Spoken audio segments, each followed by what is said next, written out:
Olá, tudo bem? Eu sou Clarissa De Franco, esse é o Orbe dos Sonhos. Bom, faz tempo que eu não apareço aqui no canal, né? Então vocês me desculpem, eu tô, enfim, com vários projetos, mas não abandonei o canal não, tá? Na semana que vem eu retomo o Análise dos Sonhos, então quem quiser continuar me mandando no clarissadefranco@hotmail.com, tô recebendo e vou fazer os sonhos que estão faltando, tá?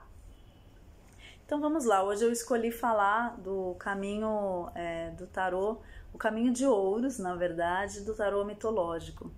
O tarô mitológico foi criado, né, essa perspectiva pela Liz Green e pela Juliette Sharman Burke.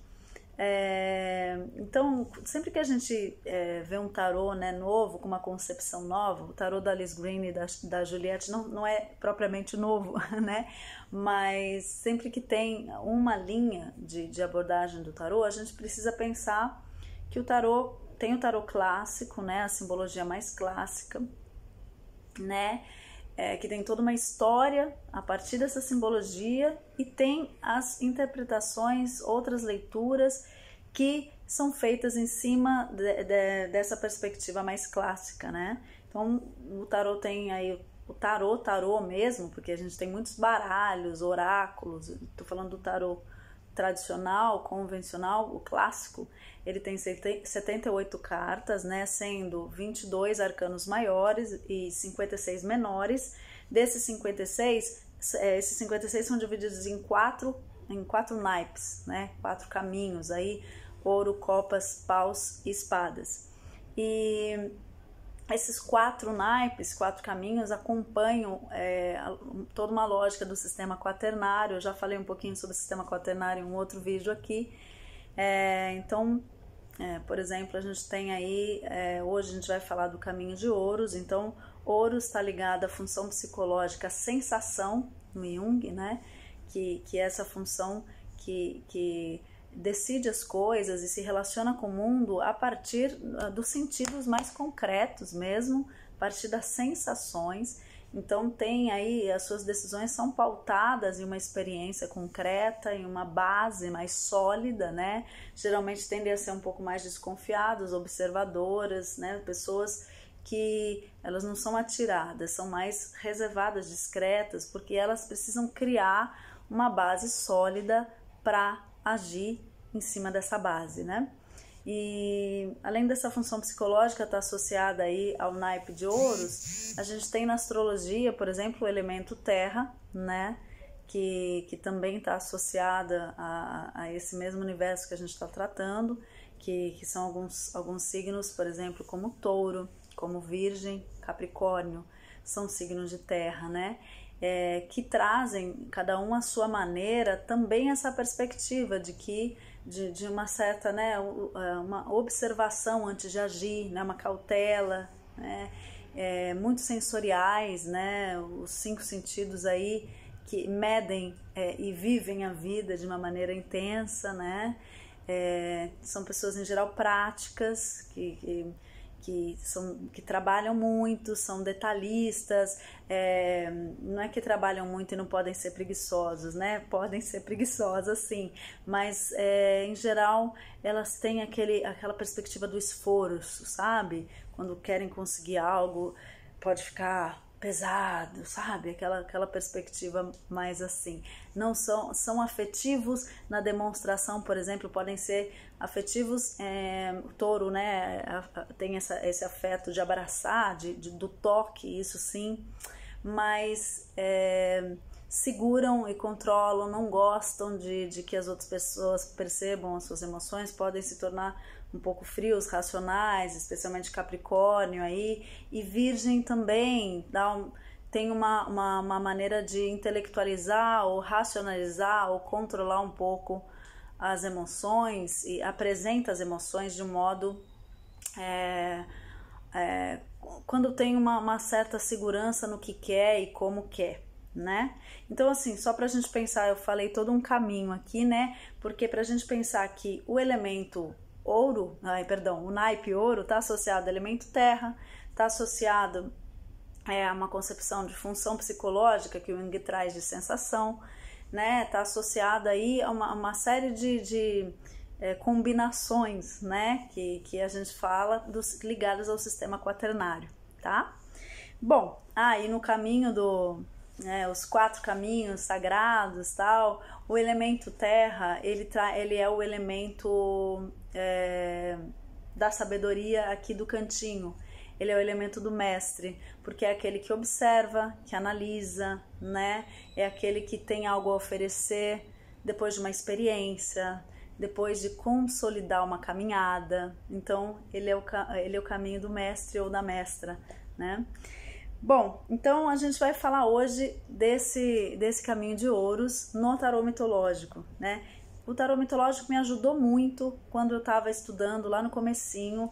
Eu trabalho com tarô há 21 anos e no começo, quando eu estava estudando, para guardar, o tarô mitológico foi muito útil, porque cria uma narrativa que ajuda muita gente a compreender, né? Algumas pessoas não gostam porque cria uma imagem em cima de outra imagem, né? Traz um mito em cima do arquétipo que já tem imagens, né? Todo mundo já tem algumas imagens de algumas cartas. Mas eu acredito que nos arcanos menores, né? Que a gente tem menos conhecimento popular, por exemplo, falar 7 de ouros, nem todo mundo sabe o que é, né? Ao contrário de falar o louco, a morte, né, a torre, todo mundo já ouviu falar, né, pelo menos um pouco, ou quem se interessa por esses temas já tem uma imagem, né, formada. Mas nos arcanos menores eu acho que é muito válido o estudo do tarô mitológico, né, porque aí eu acho que ajuda mesmo a gente a formar as imagens. Então é isso, eu acho que a gente como autodidata pode sempre brincar, né, passar pelos mundos, pelos caminhos, né, e recolher o que eles têm de bom, né, e é assim que eu faço. Então, vamos lá. O caminho de ouros, né, a Liz Green e como que é o nome dela?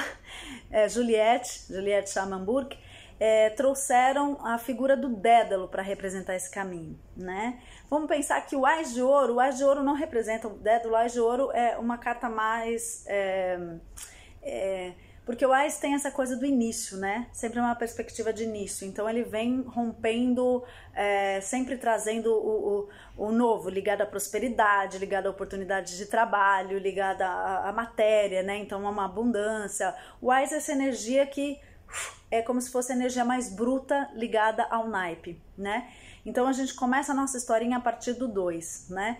O 2 de ouros representando o Dédalo aí no início da carreira dele. Para quem não conhece, o Dédalo é um arquiteto, se tornou famoso por construir o labirinto do Minotauro, né? Mas antes disso ele estava lá no começo da carreira dele, e o 2 de ouros é conhecido como uma carta que você tem que desenvolver seus recursos e se virar, né, na vida, para conseguir sobreviver, para conseguir dar certo.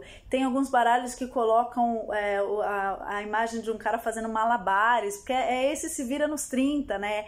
Essa imagem de se adaptando com flexibilidade, usando os recursos de maneira, sabe, jovem, leve e aprendendo coisas e seguindo, aprendendo ofício. E o Dédalo, ele fez isso de uma maneira muito perspicaz, né? Ele era muito inteligente, muito criativo, ele construía brinquedos, ele construía coisas assim, muito criativas, né? Então ele foi rapidamente conseguindo um caminho, conseguindo a atenção das pessoas e aprendendo o ofício meio que de maneira autodidata, né? Então ele conseguiu muita gente. Esse é o 2, né? O 2 nessa energia do começo aí, ele se virando. O 3 de ouros é uma carta mais onde se consolida, né, o trabalho, o sucesso, toda a perspectiva ali do trabalho que ele fez já se tornou reconhecido. O 3 é uma carta sempre fecha o primeiro ciclo, né, 1, 2 e 3, e ele traz um patamar, né, geralmente... que consolida um caminho, né, que você vem fazendo a partir de uma energia inicial, de um conflito, e que estabiliza de algum modo ali no equilíbrio do 3. Então o 3 de ouros é isso, é um momento bom em que ele tem clientes, tem nome, já estabilizou um patamar, né, já está ali reconhecido no ofício dele. E aí chega um sobrinho dele para aprender o ofício, é o Talos, que vem aprender o ofício com o Dédalo. E ele ensina, só que o menino já era, ó, muito safo. Ele já tinha feito invenções muito novinho, ele tinha 12 anos quando ele veio aprender com Dédalo, e ele começou a roubar os clientes do Dédalo porque ele era muito, muito bom. Além de ser muito bom, muito carismático, quer dizer, trazia ali a perspectiva de algo novo, né, um olhar novo. Então todo mundo começou a querer fazer as coisas com ele, solicitar as coisas pro Talos. E aí o que aconteceu é que o Dédalo foi ficando muito mal, com ciúme, com inveja, e não aceitou essa mudança, esse movimento da vida, esse fluxo, né? Então a casa 4 não, eu tô aqui falando de astrologia, gente, volta, tarô. O 4 de ouros é uma carta que mostra esse momento. Geralmente tem alguns baralhos que mostram uma pessoa agarrada no ouro, assim, porque mostra um apego, né? A pessoa tá ali, não consegue deixar o fluir da vida acontecer, tá apegada ao que ela acha que é dela, e sem aquilo ela tem medo, né? Tá com medo de perder. Então o Dédalo tá nesse conflito, ele tem medo de perder o que ele construiu, né? Porque foi uma trajetória que ele construiu. Ele tem medo de perder os clientes, medo de perder o nome, medo de tá perdendo a reputação para um menino de 12 anos. Então não aceita esse movimento da vida, não solta, não deixa ir. E na carta 5, o que acontece? O Dédalo comete um assassinato, né? Ele assassina o sobrinho. O bom da mitologia é que a gente pode se espelhar nela, né? Sem saber que, né? Não importa se morreu de fato ou não, se assassinou de fato ou não. O que importa é que isso traz um ensinamento, quer dizer, chegou num nível tão forte essa não aceitação que precisou de um ato violento e drástico, né? Então ele assassina o sobrinho e com isso ele fica totalmente ali vulnerável, né? Ele perde tudo, na verdade. Aí o medo que ele tinha de perder leva à perda, porque ele assassina o sobrinho, então ele perde o nome, perde a reputação, é considerado assassino, né? Se torna, né, um assassino, né? Precisa fugir e perde todo o dinheiro, porque o dinheiro dele dependia do trabalho. Então o 5 de ouros é esse momento da perda, da miséria, quando a pessoa tá na merda mesmo, né? E aí tem que fugir. E tá sozinha também, é um momento de abandono, que as pessoas que estavam próximas também se afastam. E aí ele tem que sair fugido e vai para uma cidade chamada Creta, né? Antes ele vivia em Atenas, perdão. E ele vai para Creta e lá encontra com o rei Minos. Quando encontra com o rei Minos, ele se ajoelha, né? Pedindo uma oportunidade. E o rei Minos oferece essa segunda chance para ele. Então o 6 de ouros é essa segunda chance, essa oportunidade nova, essa generosidade da vida, né? Ele chega lá, começa a trabalhar, o rei se diverte, né, com os brinquedos, ele faz brinquedos para o rei, ou seja, ele faz um monte de coisa, constrói coisas no palácio e tá dando certo. E aí acontece uma questão, o rei Minos tem um problema com Poseidon, porque ele não aceita sacrificar um touro branco, que o Poseidon exige um sacrifício dele e ele não aceita sacrificar esse touro. E aí, para se vingar, o Poseidon faz com que a esposa do rei Minos, a Pasífae, se apaixone por esse touro loucamente, assim. E aí, essa esposa, né, a Pasífae, ela pede que o Dédalo construa uma roupa, né, especial para ela, de vaca, para atrair esse touro pelo qual ela está apaixonada.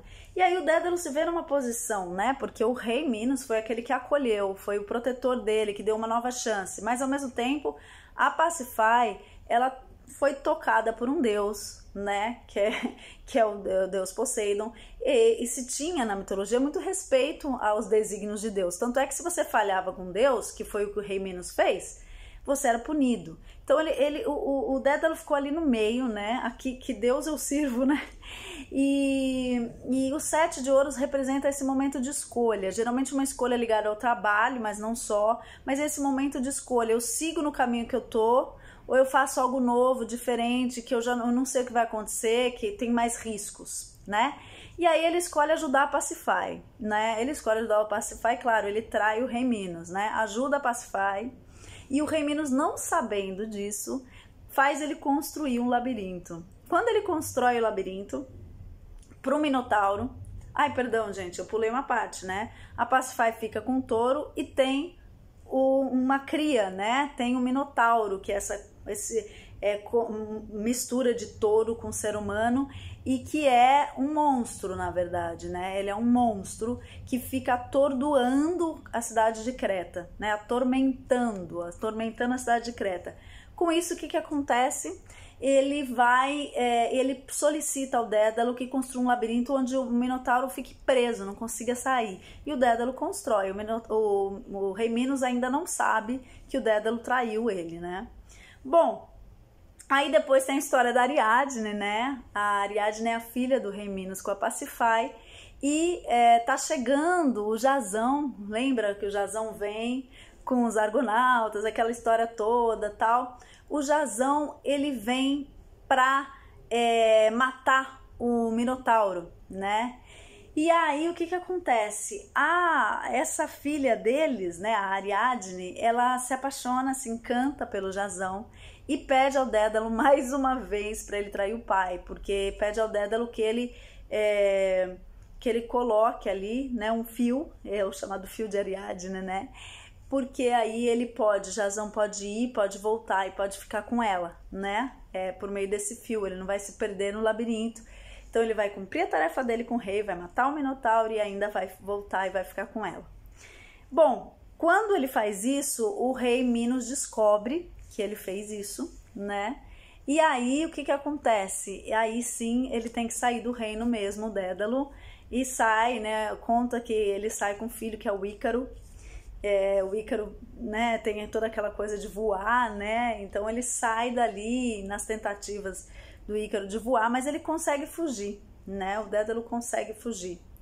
E aí o 8 de ouros representa esse momento em que ele se vê ali já mais velho, quer dizer, ele não tá mais aquele menino que começou, nem aquele cara que vai pedir uma segunda chance. Ele tá muito mais em paz, ele não se sente culpado pelo caminho que ele fez. Embora ele é um herói e anti-herói ao mesmo tempo, né? Ele mata o sobrinho, ele trai o rei, quer dizer, ele faz um monte de coisa no caminho, mas ele tem aí uma trajetória, né, dele, ele tem um nome, ele fez muita coisa, ele já nessa época ele já tá super famoso pelo labirinto do Minotauro, e aí ele tá ali na posição de novo ser um aprendiz da vida, que é o 8 de ouros. Ele olha e fala, não, agora eu tenho novas coisas agora eu posso recomeçar, mas recomeçar de um outro lugar, né, já com uma trajetória, né, e aí é uma humildade sábia, né, esse é o 8 de ouros, quando você tá ali, você se põe de novo ali na caminhada, depois de já ter uma caminhada longa.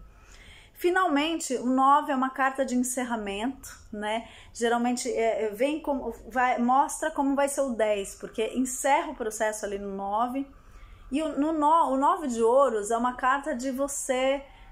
geralmente tem um baralho que tem um cara acertando uma flecha assim no alvo, sabe? É como se assim, você acertou, né, o alvo, você conseguiu fazer uma trajetória de sucesso, você conseguiu chegar, né? Então é esse reconhecimento de que conseguiu chegar depois de toda uma jornada. Então é o cara aí sim de posse de si mesmo, né? O Dédalo de posse de si mesmo. E ao final o 10 seria uma consequência do 9. O 10 é quando você faz a partilha, né? Toda essa caminhada no 9 você tem consigo mesmo, né? Você observa a sua própria caminhada, o seu próprio sucesso, suas próprias realizações, e no 10 você partilha essas realizações com as pessoas próximas, com filhos, com família, com amigos, enfim, aí já é a partilha. Bom, é isso, hoje foi esse caminho de ouros, deu muitos minutos, não sei se eu vou conseguir baixar esse vídeo. É isso, muito obrigada por estar aqui com a gente e deixa um beijo. Tchau!